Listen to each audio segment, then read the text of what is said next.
Hello, welcome to another episode of Fashion Made.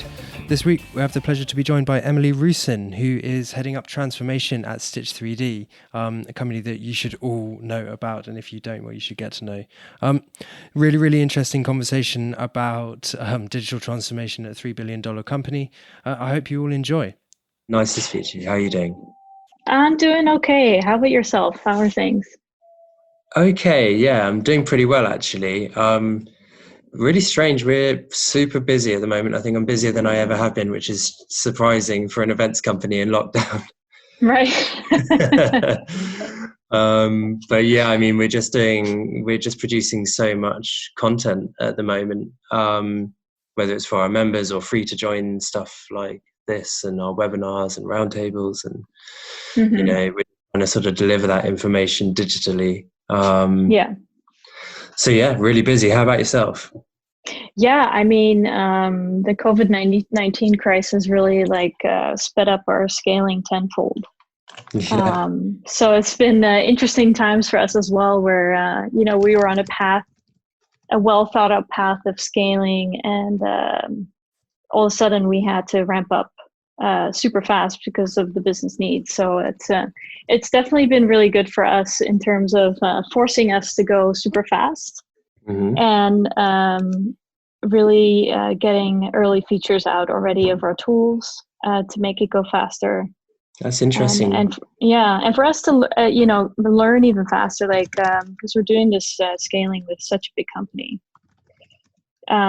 we're every day thinking, okay, we're doing things for the first time every day almost, and we're working across almost 40 product groups right now. So how do we do this at scale for these product groups with all these different people, and right before the sale season starts to get all the 3D imagery ready to sell? So it's been great learnings for us as well, and I think it really has amplified our knowledge and how to do this with all sorts of companies. It's interesting. What about this sort of scaling, and also for the seasons? Forgive me, because I'm not in that world, although I'm sort of constantly on the periphery of it. But right. When does this sort of season begins, and sort of what are companies typically doing right now? Yeah, super interesting. So the coronavirus, the restrictions really hit us just at the start of our Spring 21 season, and of PVH's Spring 21 season, that is. And the factories were closing and no samples were coming in. As we know, the whole economy kind of stopped. But we knew the Spring 21 selling season was coming up, and we needed product to sell.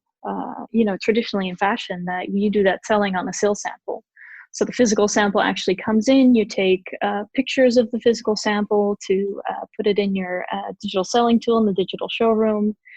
And you have the physical samples in small quantities across your sales countries to sell maybe in one colorway.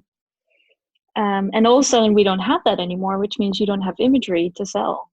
And we all know in the fashion business, if you don't have anything to sell off, it won't sell. So we really got together with the PVH business and okay, what's critical? What do we need to do? How can we help? How can we help go even faster? So we started upskilling more people through our online trainings even faster. We have a program called Stitch Accelerators. There are 3D artists that work with us on a freelance basis. So they're creating a lot of 3D content right now for the brands to be able to sell in Spring 21. Vendors got involved super fast, designers, pattern makers, PD. It was really an impressive cross-functional effort across the whole, both brands of PVH, Tommy Hilfiger and CK. So we're in the midst of that right now. And also on the road for pre-fall 21, because in fashion, all the seasons overlap. So we're finalizing Spring 21 and moving on to pre-fall 21 with both brands. Yeah, it's interesting. Do you think that these sort of seasonal things are going to continue, or do you think this is kind of the beginning of the end for seasons as we know it? Yeah, I mean, Gucci had that really interesting statement come out, right, where we're letting go of seasons. And I think a lot of brands are moving that way. So they're going to be really good to see what's going to happen in terms of the fashion industry in the next coming months following this crisis. And if it really does mean seasonless and always have product there, but maybe not so much in the 4 to 6 seasons that are usually sold in. Yeah, it's sort of interesting to sort of pontificate on what might happen. Yeah, definitely. Yeah. There's a lot of pontification going on right now, isn't there? Yeah. Every part of our lives right now. Yeah, for sure. A lot of people talk a lot about sort of true end-to-end, these sort of things, digital transformation, end-to-end, all of these things are sort of well worn out phrases. What does it actually mean for PVH? Yeah, I think when working with PVH, we really focus on the stitch workflow. As you know, we're an incubator of PVH. And by the stitch workflow, it really encompasses the software tools that we create in-house with our engineering team and how that flows through the season for the product creation teams. Our goal really and our mission is really to make 3D design accessible for everyone, be able to train everyone, and through our software and tools, make sure it's fast and easy and faster than the traditional 2D process that we know. So for us, that end-to-end is really like starting with training your teams in the 3D tools and the stitch tools, and making sure that one 3D file through our tools flows all the way to your selling moment and into your selling system and the digital showroom in our case. And that's what we really see as end-to-end at this moment. So it's sort of Stitch, Hatch, and PVH all sort of working in unison.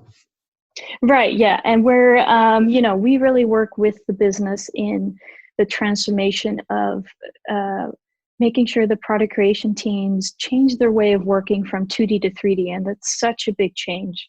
We have these really short calendars and timelines in fashion. And within those timelines, we're upskilling and retraining the pattern makers, the product developers, the design teams, the merchandisers to use 3D tools, and also use our stitch tools. So I think that's for us where it really starts, making sure everyone has the support and the training anywhere, anytime. And our academy team, which usually does a lot of on-site training, and now with the crisis, that changed everything to online. So we have our curriculums online, which has been a great development because it means that anyone can refresh whenever they want, look at videos again when they want, and also book face-to-face trainings with our trainers. So that's been a really huge success for us. And online training was always on our wish list, but as with many people right now, the coronavirus really sped that forward and forced us to really focus on that, which is a really good thing to happen. And from there, once you're trained, we really get you trained in our tools, right? We have a great render farm that automatically renders 4 standard views. It's been a huge win for us that we look at the things that a designer does when they design and the things that are added when you design in 3D, which is what we talk about, making sure your garment simulates the right way. You work on your drape of the 3D garment and rendering. These are things that you normally don't really do in Illustrator.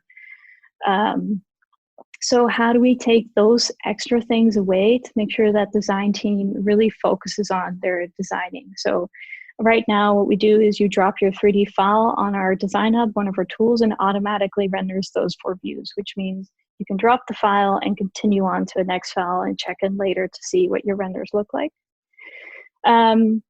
And on that, once we do that automatic rendering, we also connect it to our the PVH PLM system, which means we connect it to the data of the actual style.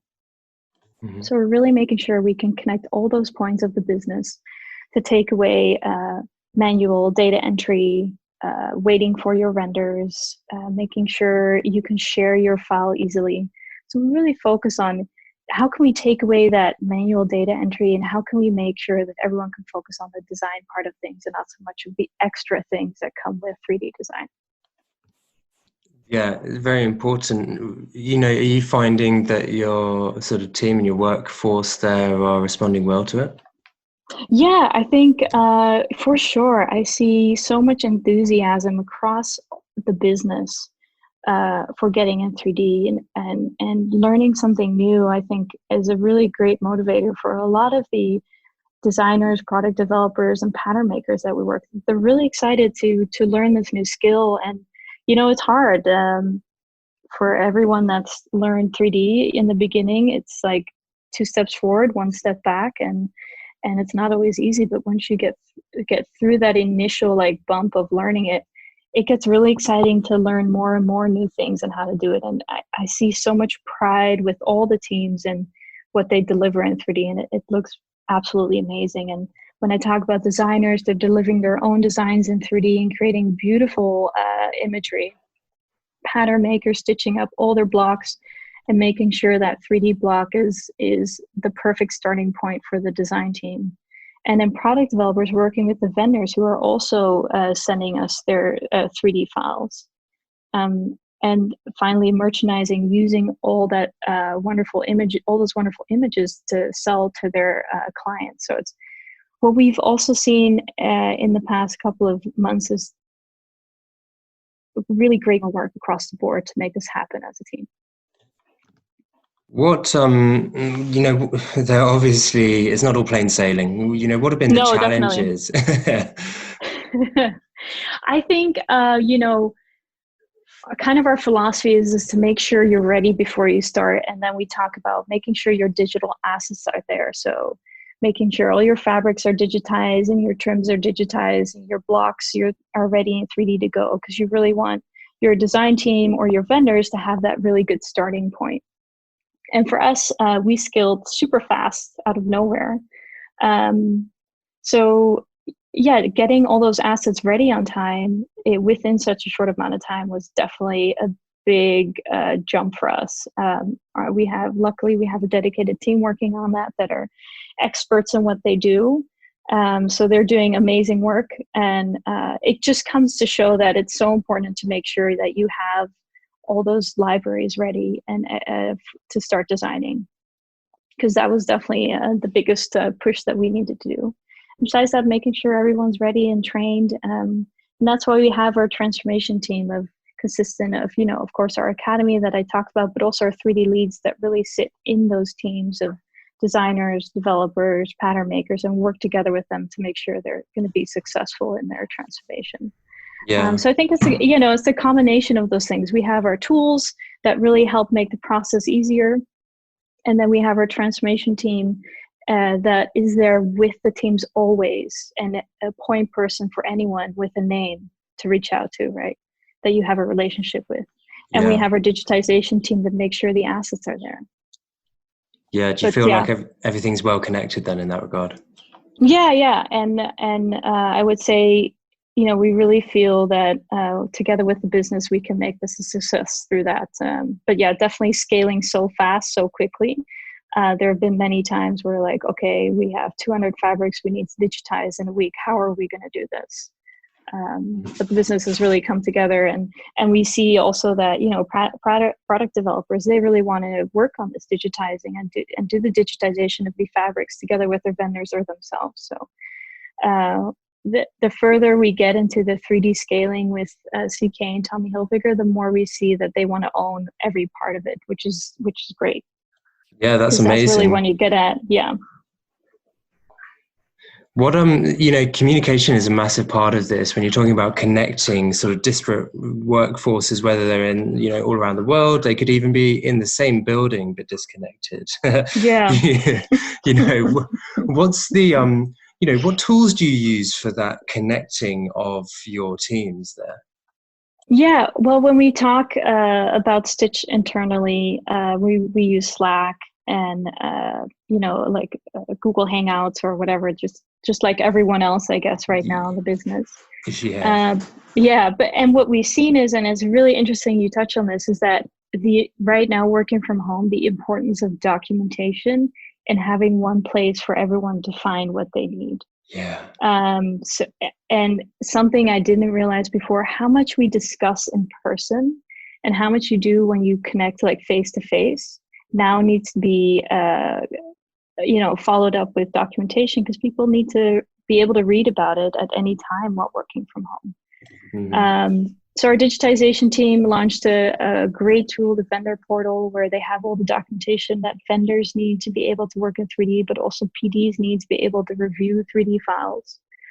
And within transformation, we have an online training website, and we have what we're working on right now is making sure we document all our transformation tools. And there's so many things that come natural to us, especially going through this transformation with, I think right now I did a tally. We work with around 400 users to make sure everyone understands what that workflow looks like. What are the roles and responsibilities? How do I create a 3D outerwear piece versus a t-shirt? Those are two totally different workflows.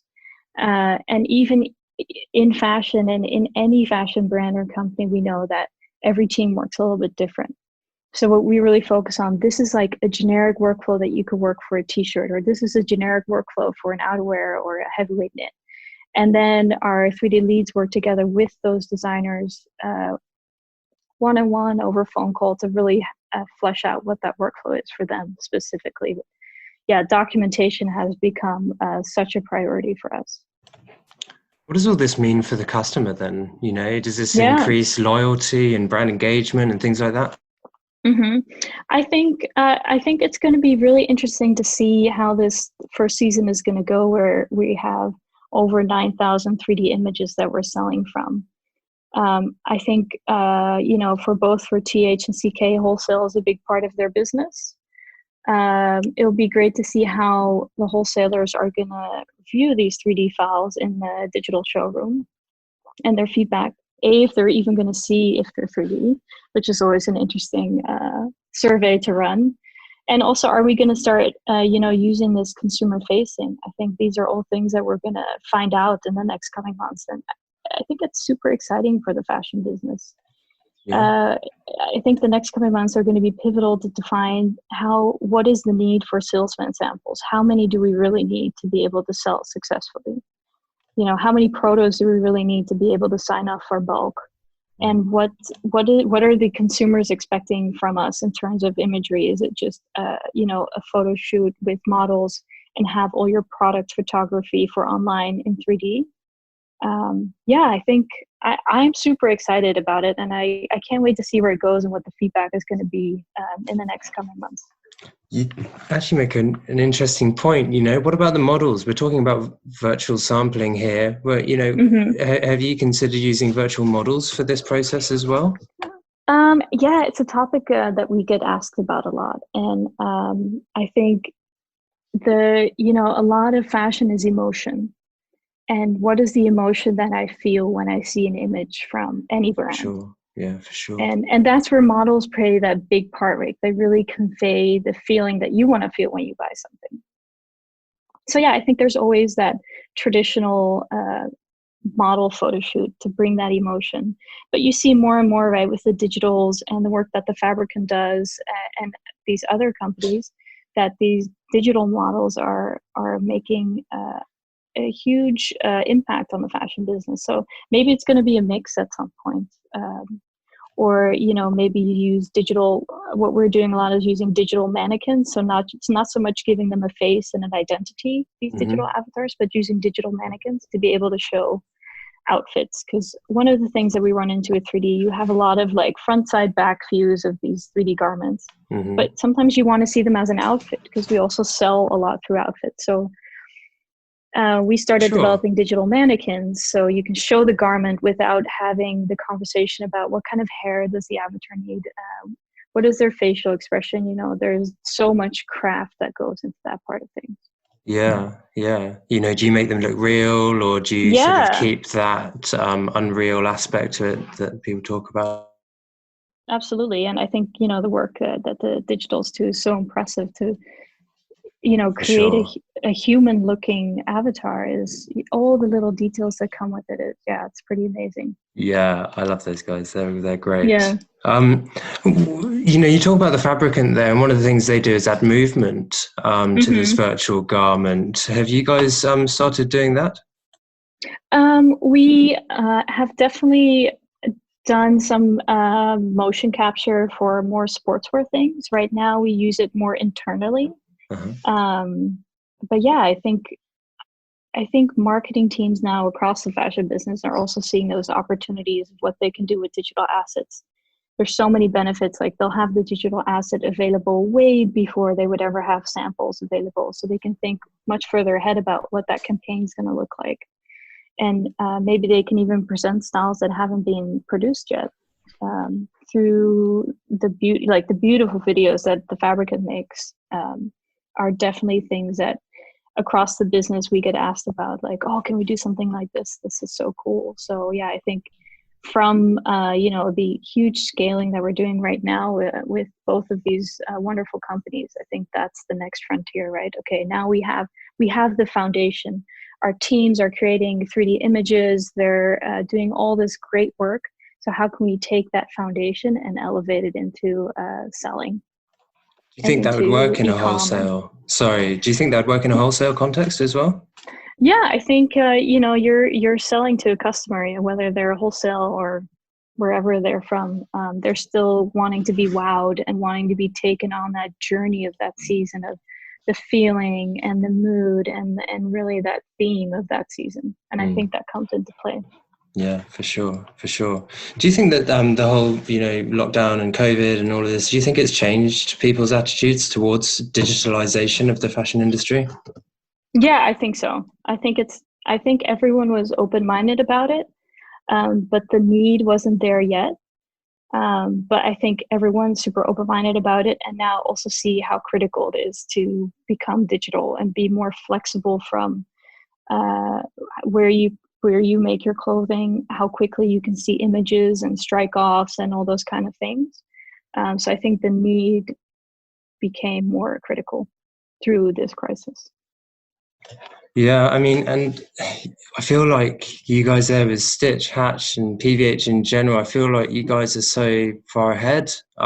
You're definitely one of the leaders when it comes to sort of digital transformation within the industry. But you're not ones to rest on your laurels. So where's next for you guys? Yeah, I think, it's been such an amazing journey to work together with PVH on this transformation and implementation of our tools. And I think, we're 2.5 years in,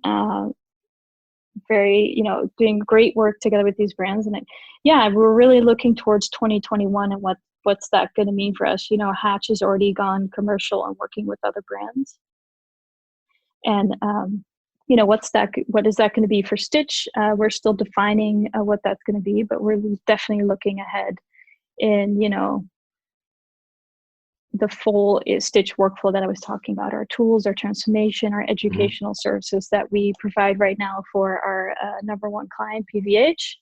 And what's that going to be potentially in the future when we think about commercialization or something? Yeah. I mean, it's super interesting. I just want to bring it back to education for the last few minutes, just because it's such an important, critical piece of this whole ecosystem. And I feel like you guys are doing really great work there. Do you feel like there are other companies that need to sort of follow that route to offer this kind of training? Stitch Academy is one of those, when we talk about those foundational services. Without Stitch Academy, our users aren't educated. They won't be working in 3D, and they, eventually will only use some of our tools because only some of our tools work with 2D imagery. And the success is really that always there. Not an external service that comes in and trains you for 4 days, but really having trainers nearby that you can connect with, them, you have that bond with them. There's online content, and there's that always availability to help. We have, face-to-face. We have a chat function as well where we can help users. And yeah, having the online content always there means you can always go back and review. So yeah, I can definitely recommend having education in-house or working together with, for example, like in a Stitch Academy that's always there that can help you go through that transformation and transition. Because what I've really seen is the always there and being there to make your product creation teams feel safe and feel like they can accomplish what they need to accomplish for that season is super important, because learning this new tool, new way of working within your season when you have very tight deadlines and high deliverables is super scary. So yeah, that it's kind of like the safety as well of it being there. Yeah. Well, look, Emily, it's been really, really great talking to you today. Thank you It's for been joining us. wonderful. Thanks so much for inviting me. It's been really great chatting to you. Yeah, thank you to Emily. Really, really great conversation. Well, that's about all we have time for this week. So I hope you can all join us again next week. I will be speaking to Isaac Korn of Perry Ellis. And we'll be talking all about innovation. Innovation is not an island. So I hope you can all join us then. Until then, take care. Be safe. Goodbye.